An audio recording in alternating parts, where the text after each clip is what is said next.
All right, my friends, welcome to Trending. Today is Thursday, October 13th. It's about 9:30, and we're here for another at-home edition of Trending. So, Joe, greetings from the West Side.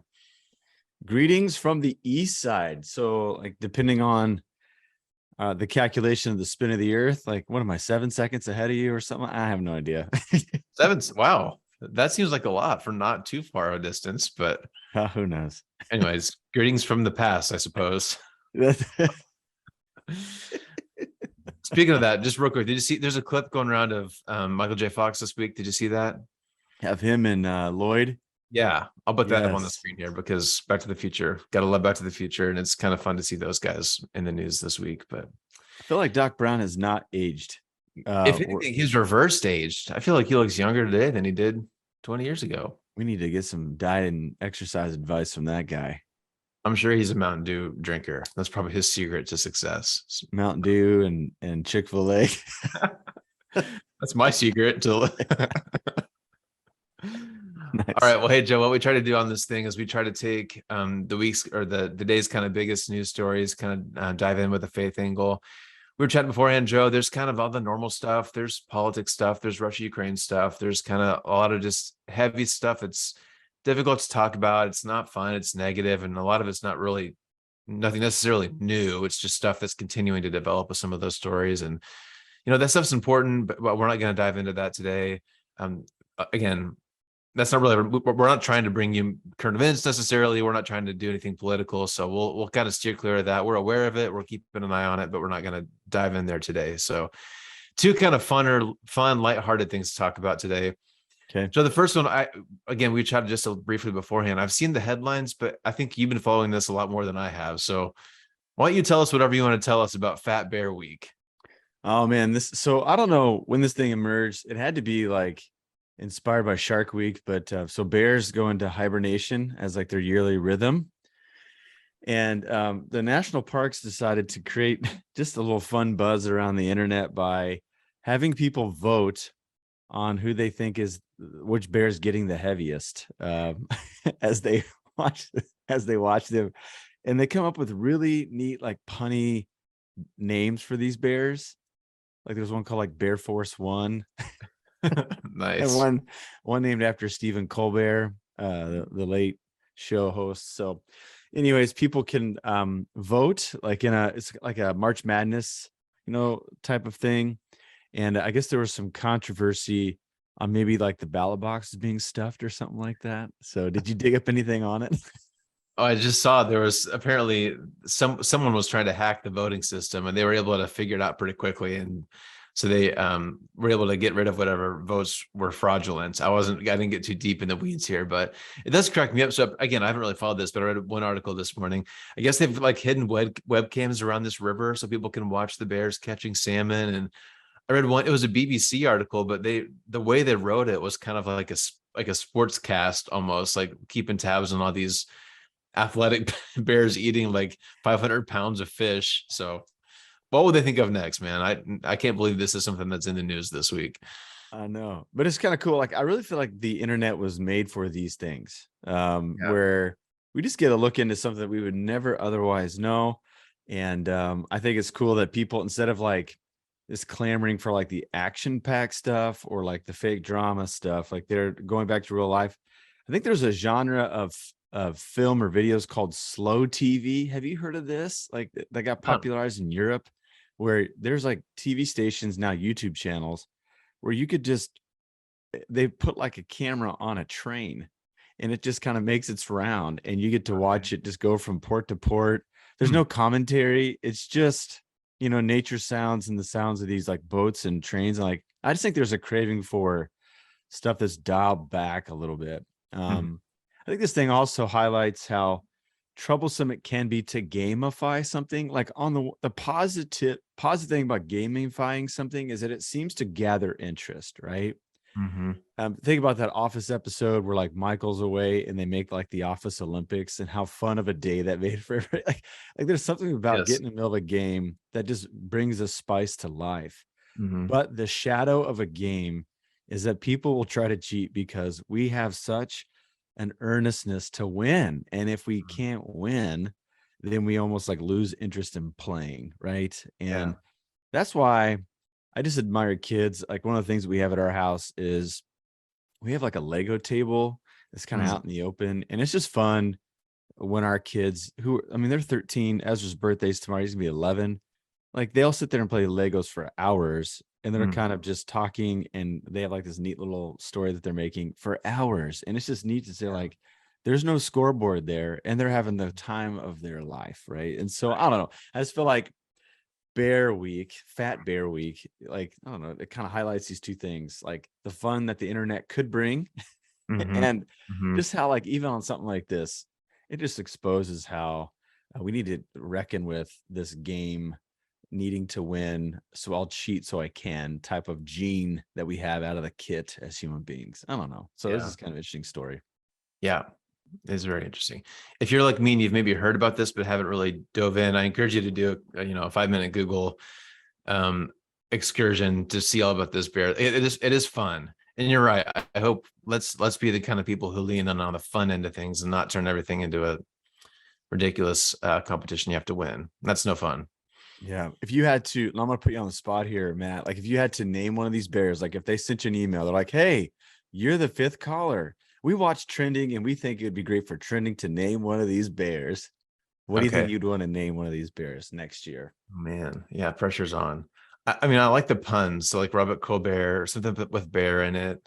Um, the first thing that came to mind was like Captain Crunch berries, like the Captain. So, all berries. I don't know. I try to work in a Captain Crunch berry reference somewhere. I don't know. That's the first thing that comes to my mind.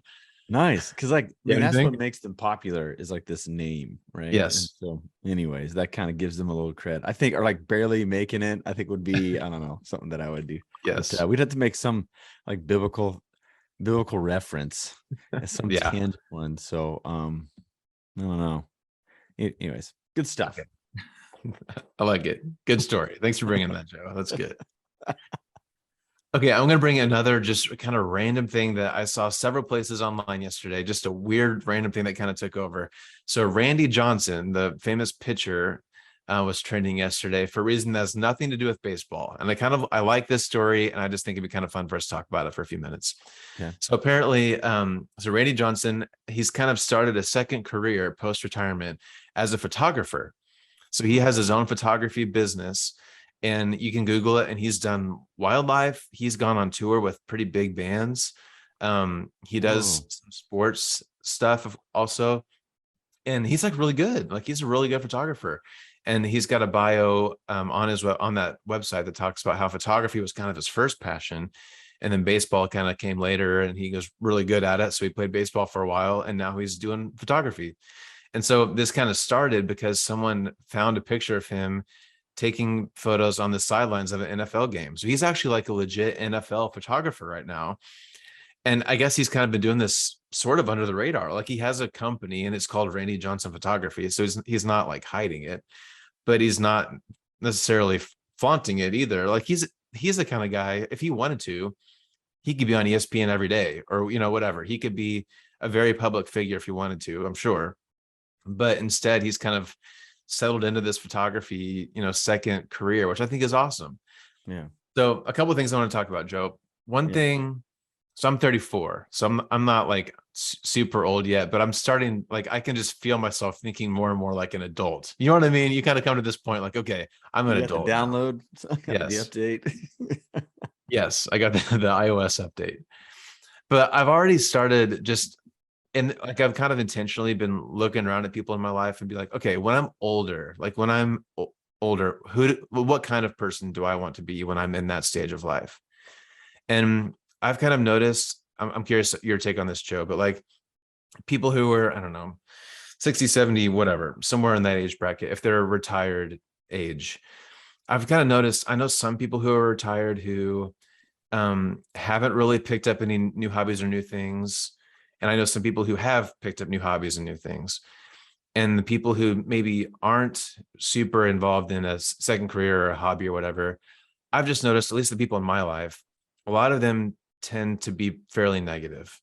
Like Hmm. they spend a lot of time online and just kind of dwell on things. They're maybe scared of current events. Like they're, again, I'm not, and if I need to give a big disclaimer. I'm not, if anyone is watching is in this stage of life, I'm probably not talking about you. So I'm not hurting anybody's feelings. These are just some trends that I'm seeing. Okay. I need to Yes. give my legal sign off here. Yeah. So I see a lot of people like that. And then I see a lot of people who pick up some new hobby. Maybe they start a new side gig, a part-time gig, or maybe they're just volunteering somewhere, and they seem to have a ton of energy. They're very just alive. They have like kind of the spark that maybe they didn't have when they were 10 or 15 years ago in a career. And I kind of see that in Randy Johnson, right? Like this guy he was at the top of the world, one of the most skilled athletes to ever play his sport. And now he's just seems to be having a great time doing something completely different. And I really respect that. I think that's the kind of person that I want to be when I reach that stage of life. I have no idea if I'll stumble across a new career or hobby, but I at least want to stay active and curious and try new things. Does that make sense, Joe? Have you seen that in your experience? I have. And so Richard Rohr's done some men's work, and he noticed in other cultures, they actually bake it into with a normal groove for life, is that when someone gets to be a certain age, like their community implores them to resign from their job and to like kind of start all the way back over, to go out into the wilderness and, I don't know, find themselves again. And only then could you like qualify to be a guru or a guide for the young later in life. And so there is this sense where, I don't know, like I think Eminem, the rapper, I don't know, we're treading some interesting ground here, but I remember watching or listening to an interview that Eminem did. He's like, at the beginning of your career, like the canvas is pretty empty and you get Mhm. to create, you get to do things, but like the longer your career goes, like the smaller the space. So you can still have plenty of ideas, but because you committed to things earlier, like you can't really get to them. And I feel like the older I get, I feel like time is compressed and you don't get to all those things that you had, journaled about, kind of sketched on scratch paper to do. And so there is a sense where like all those things are kind of waiting for you to attend to when you get some more time. And so the hope would be that you can get to those things with energy and strength and margin to be able to do them. And so I think it is important. One of the things that they talked about in spiritual formation conversations is this idea of faceting our lives like a diamond. Like a diamond is as brilliant as it can be only when it's faceted, when there's little angles cut within it. Mhm. And that's used as a metaphor. Like our life should have a plurality of interests. And when we can manage that, then like the brilliance about who we can be reaches its full potential. And so Mhm. it is kind of endearing to see people who over their years, like um, it's not like they're flighty where they quit things midway and like leave Mhm. people stranded, like who are committed to them, but like they find ways to pick up new hobbies or new interests, even to randomize their life a little bit so that they don't just follow the same groove over and over again. Those are the types of folks that I see. And so I tell you, like these pictures of, I'm looking at Randy Johnson now, like how wild is it? I mean, this guy used to be in the center of attention and now he's so content being behind the camera and looking at it Yeah. from a different angle. I just think it's an endearing metaphor for life.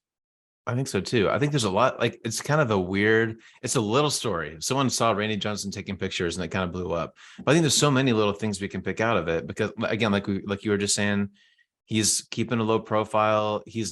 Again, he could be surrounded by paparazzi, but instead he's kind of intentionally kind of keeping things on the DL a little bit.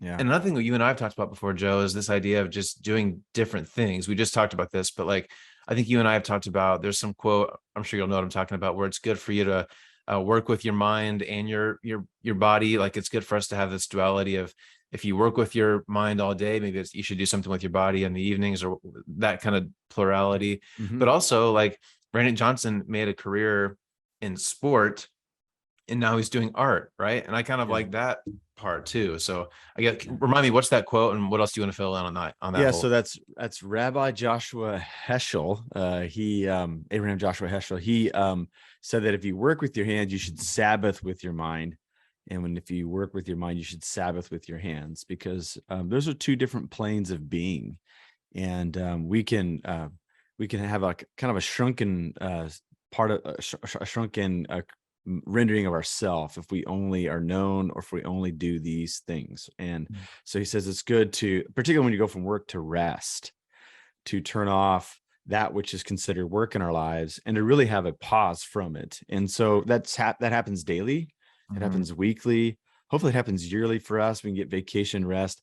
But how about like in a whole like adulthood? Like, wouldn't it be neat to say this part of my life is done and I get to now enter into something else? And so, yeah, there seems to be a lot of wisdom in that. Something that no matter how modern or developed or technologically advanced we become, there still is this craving to unplug and to do something else. Anne Lamott said in her TED Talk, she quoted somebody in her life who said, all things, if something is not working correctly, if you unplug it and plug it back in, it tends to work, including the human being. And I think that's kind of a cool image and idea as well. Yeah. And we've been talking recently at Ridgepoint. I know Brent mentioned this a couple weeks ago in a sermon that like you never retire from ministry, right? You never graduate out of your faith. And so I even think about our Ridgepoint family, and I love like our prime timers, like they get together all the time and do just fun things together. I think that's great. And a lot of them are the people I'm kind of talking about who they've kind of stumbled across something later in life that brings them a lot of joy and they're all in on it. And I think that's awesome. Because again, I don't know the verse. You'll be able to back me up here, but the verse about not being idle but working with your hands. Yeah.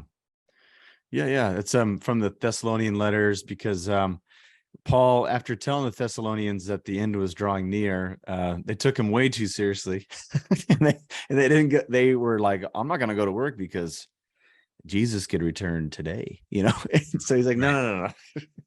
You misunderstand." And so he had to kind of correct that excess in that one particular church. Yeah. So good. Yeah, so just so I think there's a lot of life lessons from this simple little story from Randy Johnson. I think there's a lot. It's wise to take up new hobbies, keep your mind and your body active. And I think that really does help you from that natural pull that I think a lot of us feel towards bitterness or toward laziness or whatever it is. I think there's a lot that we can learn from this simple little story. So it's good. Way to go, Randy Johnson. Yeah. What I've found is if we find ourselves easily irritated or irritable, we need to gravitate towards taking care of the needs of others. There's a risk there, because if we're irritable, then we could take it out on somebody. We don't want to do that. But there's something about attending to the needs of others that keeps our minds and our imaginations busy enough to where we don't then linger on the things that frustrate us, that, let's just be honest, we can't do anything about other than moan and complain. But there's something about going from ideas to people's needs that is actually good for the soul. Yeah, it's good. Yeah. All right. Well, I was thinking we'd go a little bit shorter today, but we're going about our normal length. What we always do, I guess 22 minutes. We're just an episode. We're following the NBC format. So, but as we wrap up here, Joe, that's a perfect segue. You're preaching on Sunday about anger specifically. So I'm looking forward to hearing your thoughts on that. So anything you want to give us a quick preview before we wrap up here? No, I just think so. One of the things about anger that I'm continuing to learn is that we can't avoid it. And I think one of the things we hear oftentimes in religious life is that we need to avoid anger. And I think oftentimes we just deceive ourselves thinking that we're not angry about something when we should just like deal with it. And so we're going to talk about the middleness of anger. Nice highfalutin philosophical idea that I'll unpack on Sunday. So cool. Awesome. Looking forward to that. So thank you to those of you watching today. We hope to see you on Sunday, whether you join us in person or online, or you can even watch online later. I would love for you to check out the message there as well. So thanks again to all of you watching. Thanks for your thoughts today, Joe. Appreciate all your insight here. Hey, it's good to connect with you. I think next week I'll be on site, so we could be in the studio if you want. Cool. So I don't know. We'll have to figure that out. Awesome. Love it.